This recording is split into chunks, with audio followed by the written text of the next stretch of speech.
¿Qué tal? Bueno, vamos a ensayar algunas ideas muy básicas y de manera sintética propuestas planteadas y desarrolladas por Pichon Rivière en el texto que ustedes ya tienen en la plataforma EVA. Recordemos que en el video anterior habíamos dicho que Pichon Rivière define a un grupo como el conjunto o restringido de personas que están articuladas por una mutua representación interna, que se plantean una tarea y que asumen en una estructura determinada un juego, un intercambio de roles que hace posible la consecución de los objetivos. O sea que estamos hablando de conjuntos restringidos de personas articuladas en base a roles y en base a la mutua representación interna, ¿verdad? Como se había planteado ya en el capítulo anterior, que se proponen determinada tarea. Recordemos aquellos principios organizadores, ¿verdad? Internos que él mencionaba. Y precisamente uno de ellos tiene que ver con esta lógica entre una necesidad, un objetivo y una tarea. Es decir, lo que moviliza al grupo es efectivamente una necesidad, un conjunto de necesidades. Este agrupamiento surge, dijimos, vía grupalidad o espontáneamente o inducido. Inducido es lo que vamos a ver un poco más adelante cuando hablemos del dispositivo grupal. Pero las personas se reúnen, se encuentran, buscan converger en función de determinadas necesidades. Y cuando yo me sumo a un grupo o constituyo un grupo con otras personas, de alguna manera me sostengo mi principal fundamento, y el principal fundamento de todos los grupos es porque de alguna manera compartimos una necesidad X, cualquiera determinada, lo que nos debería llevar a la consecución de un objetivo para precisamente dar respuesta a esta necesidad. Y esto, Pichon Rivière lo plantea en función de la elaboración de una tarea, la construcción de una tarea. Esta es una idea muy importante que lo plantea prácticamente al principio del texto. Luego, digamos, en este proceso que parte de la necesidad para construir el objetivo y elaborar la tarea, lo que dice Pichon Rivière que justamente están en juego, se ponen en juego dos ansiedades características en todo grupo. La primera es el miedo a la pérdida de las estructuras existentes, lo que él define como la ansiedad depresiva. Y por otro lado, el miedo al ataque, ¿no? Que es lo que él denomina la ansiedad paranoide, que es el miedo al ataque ante una nueva situación, ¿verdad? Ambas, ambos miedos, ¿verdad? Confluyen o se manifiestan precisamente como expresión de la resistencia al cambio. Este es un juego complejo que hay que considerar a la hora de acompañar procesos grupales, porque de alguna manera una de las etapas en este proceso grupal supone la superación de estos miedos y la superación de esta resistencia al cambio para que de algún modo se pueda efectivamente el grupo poner de acuerdo para realizar la tarea que da, que es digamos, la respuesta al objetivo, la forma de obtener el objetivo en función de la necesidad primera de la que nosotros hacíamos alusión. O sea que reiteramos estas dos ansiedades básicas, Pichon Rivière, el miedo a la pérdida de las estructuras existentes y el miedo al ataque confluyen o de alguna manera expresan, conducen a la resistencia al cambio. Esto es muy importante para el coordinador grupal, para aquel que va a tratar de colaborar, de promover la construcción de una tarea y efectivamente llegar a los objetivos que el mismo grupo se ha planteado desde el inicio. Precisamente Pichon-Rivière distingue tres instancias grupales. Una, la pre-tarea, en donde se ponen en juego, él dice, las técnicas defensivas del grupo. Precisamente allí, en la pre-tarea, es donde se hace más evidente esta resistencia al cambio. Es la primera etapa, es la fase en donde no nos ponemos de acuerdo, en donde emergen los conflictos intra o intersubjetivos. En fin, allí es donde hay que trabajar mucho esto que plantea Pichon-Rivière de la resistencia al cambio, ¿no? Está ahí mucha movilización, pero es una tarea, perdón, que esta es una etapa que hay que considerar como fundacional, digamos, como aquella que si se puede superar precisamente va a apuntar a lograr el objetivo anhelado. Entonces, la pretarea. La tarea propiamente dicha dice, y es la elaboración que implica la ruptura de la pauta estereotipada que funciona como estancamiento para el aprendizaje y deterioro de la comunicación. Efectivamente, allí hay que superar estas estructuras, hay que superar la resistencia al cambio y hay que madurar. Esta etapa implica una maduración en función del objetivo que se propone el grupo. Por eso dice que hay que romper con determinadas pautas estereotipadas para poder profundizar o iniciar, si se quiere, un proceso de aprendizaje, de creatividad, de intercambio genuino entre los miembros del grupo. Finalmente, la tercera etapa es el proyecto mismo. El proyecto que surge cuando se ha logrado una pertenencia de los miembros, se concreta una planificación, efectivamente esta etapa es lo que va a desembocar a la consecución de los objetivos, ¿verdad? El proyecto implica el consenso obtenido, implica la convergencia de intereses, implica los acuerdos, implica, como lo dijimos, un grado de maduración del grupo tal que efectivamente hace posible desarrollar las acciones en función de una planificación básica, de una planificación que puede estar escrita o no, pero siempre tiene que ser de algún modo explícito. El proyecto es un proyecto explícito que define lo que el grupo, a partir de las tareas que se propone, va a tratar de desarrollar, de implementar a fin de obtener los objetivos que se plantean. Entonces, estas tres instancias grupales son fundamentales cuando nosotros trabajamos precisamente con el dispositivo grupal.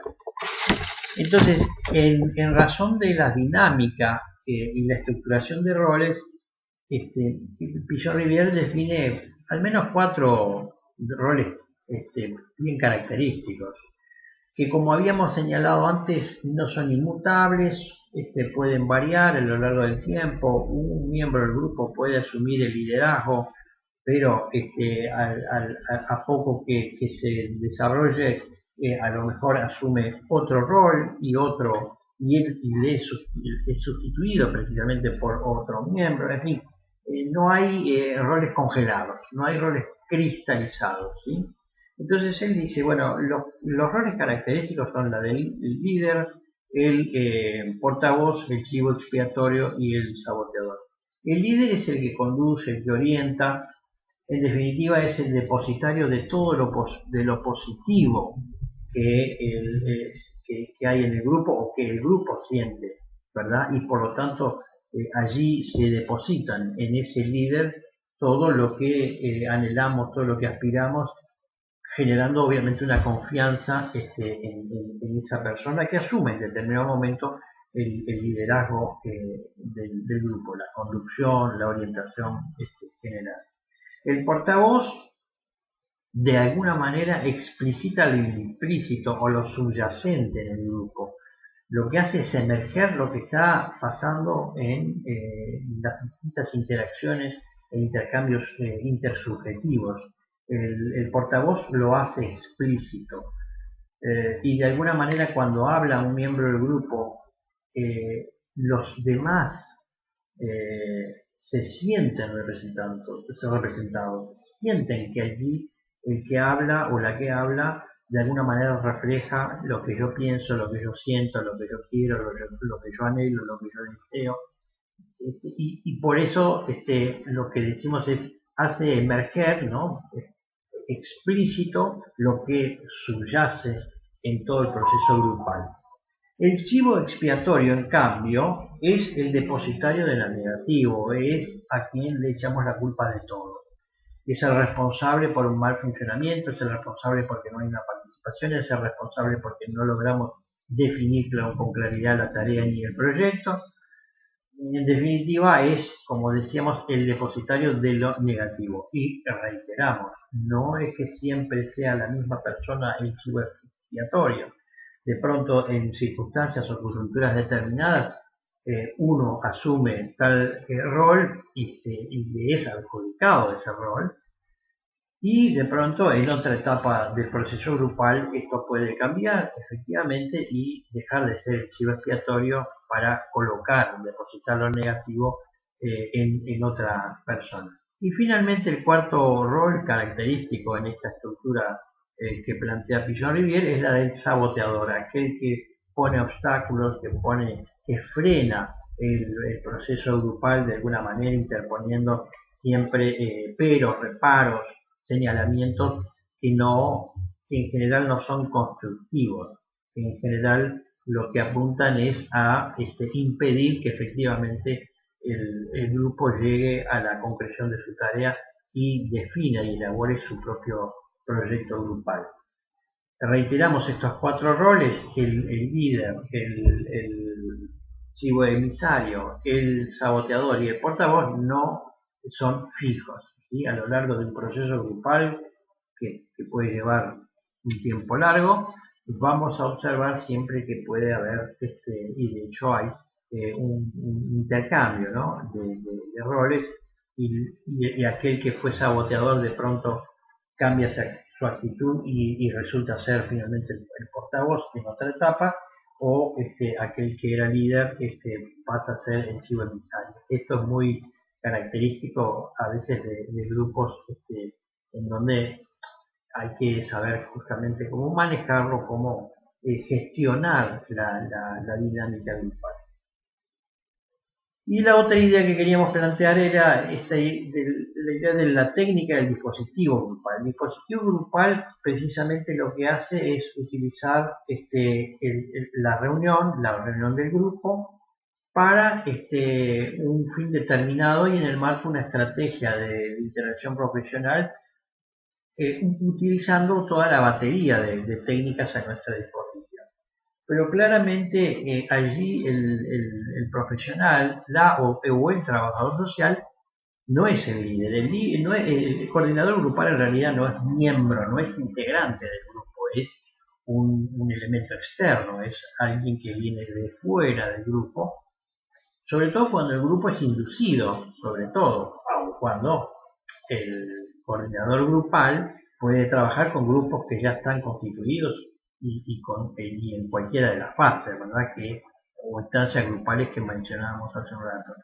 Pero también el dispositivo grupal puede ser creado, promovido, inducido, constituido a los efectos de un objetivo en el marco de una estrategia institucional determinada. En cualquier caso, sea porque podamos intervenir en un grupo ya constituido o promovamos la constitución de un grupo a los efectos de conseguir un objetivo determinado, Lo que hay sí que tener claro es que nosotros no somos parte de ese grupo. Asumimos el rol de coordinador grupal, que no es lo mismo que el rol de líder, de liderazgo. Y en definitiva lo que debiera ser el coordinador grupal es asumir una función de copensor, y no sustituyendo la función del líder o la función de ningún otro miembro del grupo. Es decir, no tiene que resolverle los problemas, sino que contribuye a, ¿verdad? Por eso se dice copensor, ayuda a pensar a los miembros del grupo en función de la etapa en que se encuentren, en función de los objetivos que se plantean y en función de la tarea que tienen por delante. Por otro lado, este coordinador debe necesariamente conocer con la propia técnica de coordinación grupal, la gestión grupal, conocer aspectos elementales del grupo, el marco institucional, las demandas que están allí colocadas, los componentes del grupo. Mientras que Pigeon-Rivière señala que el rol de coordinador grupal puede asumir estilos diferentes. Un estilo más autocrático, en donde impone, y entonces esta es digamos, una mirada no muy positiva, ¿no? Porque asumir un rol de coordinación autocrático, lo que estamos haciendo es cercenando las posibilidades del propio grupo en su crecimiento y obtención de los resultados de los objetivos. O sea que en realidad este primer estilo autocrático debe ser necesariamente evitado. Y por otro lado, como contracara del estilo autocrático, se señala que puede haber un estilo abandónico. Es un poco lo que habíamos visto en la anterior cuando decíamos el laissez-faire, el dejar pasar, dejar hacer, dejar pasar. El estilo abandónico es aquel coordinador que deja que todo fluya sin intervenir demasiado, sin aportar sus conocimientos y su experticia, dejando a su suerte el proceso grupal, ¿no? Y entonces este estilo tampoco es recomendable, más bien que no. Entonces sí, vamos al tercer estilo, que es el de acompañante o copensor, como decíamos al principio. Este es el rol que debe asumir un coordinador grupal, el de copensor, el de acompañar los procesos grupales y claramente favorecer la producción del grupo, clarificar objetivos, organizarlo, facilitar los intercambios, facilitar las decisiones, estimular la creatividad, en definitiva, apuntamos a la democratización y a la participación de todos los miembros en esa construcción y elaboración de la tarea y finalmente la construcción del proyecto del grupo como tal. Esta es la función del coordinador grupal. Nótese que en un dispositivo grupal también podemos tener un observador, de verdad, en general los trabajadores y trabajadoras sociales operan en díada, en dupla, en donde uno asume la tarea de la coordinación de ese grupo y al mismo tiempo hay otro que asume la función del observador, que eventualmente puede desdoblarse como observador participante. Pero en definitiva, esta técnica de coordinación grupal, esta técnica grupal, es fundamental cuando trabajamos con colectivos, en comunidades, en barrios, en cooperativas de todo tipo, y es fundamental para precisamente lograr los objetivos que nos proponemos cuando no dependen exclusivamente precisamente de una acción individual o de una participación muy acotada de uno o dos individuos, cuando se trata en general de problemas que involucran colectivos, familias, barrios, en fin, y cuando se trata de organizar, por ejemplo, o una cooperativa o una comisión barrial o una comisión vecinal, en fin, allí es donde emerge esta herramienta, esta técnica de coordinación grupal como una herramienta fundamental para la labor del trabajador o la trabajadora social. Básicamente es lo que plantea en ese texto Pichon-Rivière. Hay otras ideas que son un poco más complejas, pero en definitiva esto es lo más importante para nuestro conocimiento, para poder incorporar en nuestro bagaje de herramientas, de técnicas e instrumentos aquellas que sean pertinentes en el momento adecuado, siempre combinándolas, siempre articulándolas unas con otras. Bueno, cualquier duda, ustedes ya saben, me escriben, envían mensajes en la plataforma EVA, el texto de Pichon-Rivière ya está puesto, y por otro lado ya seguramente habrán visto que están los resultados del primer parcial, con lo cual estamos prácticamente con este tema culminando lo que al teórico se refiere, aun cuando podamos agregar otros videos complementarios para, digamos, terminar de completar todo lo que significa el cuerpo teórico de laboratorio. Nos vemos, les agradezco mucho la paciencia y nos vemos en la próxima.